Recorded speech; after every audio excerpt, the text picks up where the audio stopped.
이번 영상에서는 수학의 역사 중에서도 기호 논리에 대한 역사를 알아보겠습니다. 저는 기호 논리편 설명을 맡은 최여림입니다.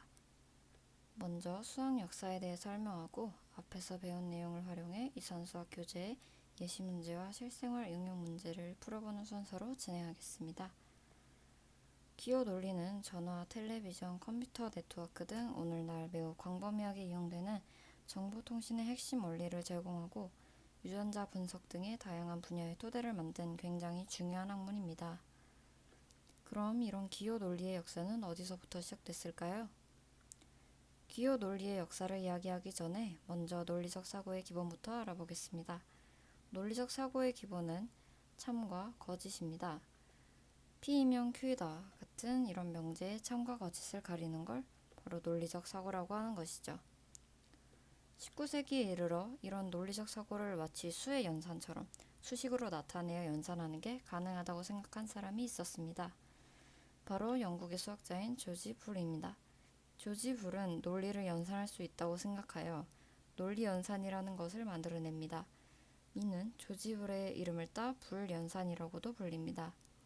이 논리 연산을 하기 위해 그는 논리 연산자 또한 만들게 되는데요.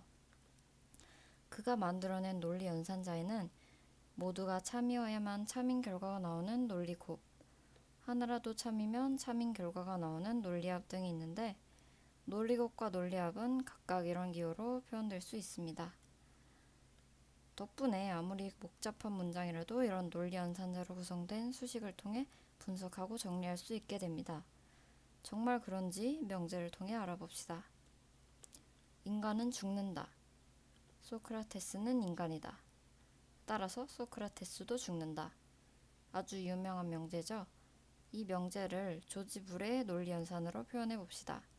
인간을 P, 죽는다는 것을 D, 소크라테스를 S라고 했을 때 P and D는 P, S and P는 S, S and P and D는 S, S and P and D는 S, S and D는 S 이렇게 간단하게 표현할 수 있게 됩니다.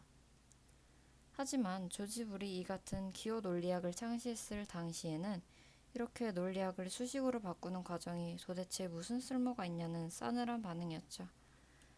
조지 불의 논리 연산 체계는 그렇게 잊혀져 갔습니다. 그로부터 80여 년 후인 1930년대 중반, 조지 불의 기호 논리를 접한 미국 MIT의 한 대학생이 있었습니다. 그에게 수학으로 표현된 논리를 전기로 구현해보면 어떨까 하는 생각이 떠오르게 되죠. 직렬회로와 병렬회로를 생각해봅시다. 직렬회로에서는 두 스위치가 모두 닫혀 있어야만 불이 들어오고 병렬회로에서는 두 스위치 중 하나라도 닫혀 있으면 불이 들어옵니다.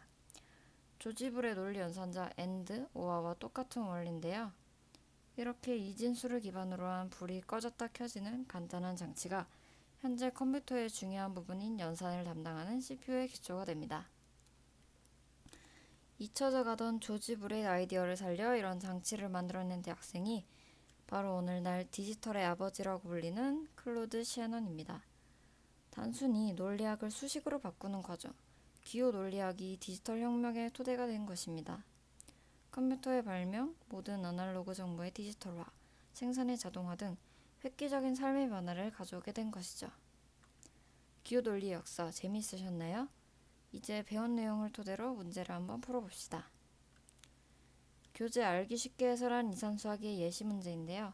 흔히 물결이라고 부르는 기호는 논리에서 부정이라고 합니다. 명제에 부정이 붙게 되면 참과 거짓의 값이 바뀝니다. 이 문제를 풀어보면 1번은 P의 부정과 Q의 논리곱이므로 F가 맞고 2번은 P와 P의 부정과 Q의 논리곱의 논리합이므로 T가 맞습니다. 옳지 않은 것은 2번이네요. 이번엔 실생활 응용 문제를 살펴보겠습니다. 명제 P를 5월의 평균 기온이 25도 이상이다.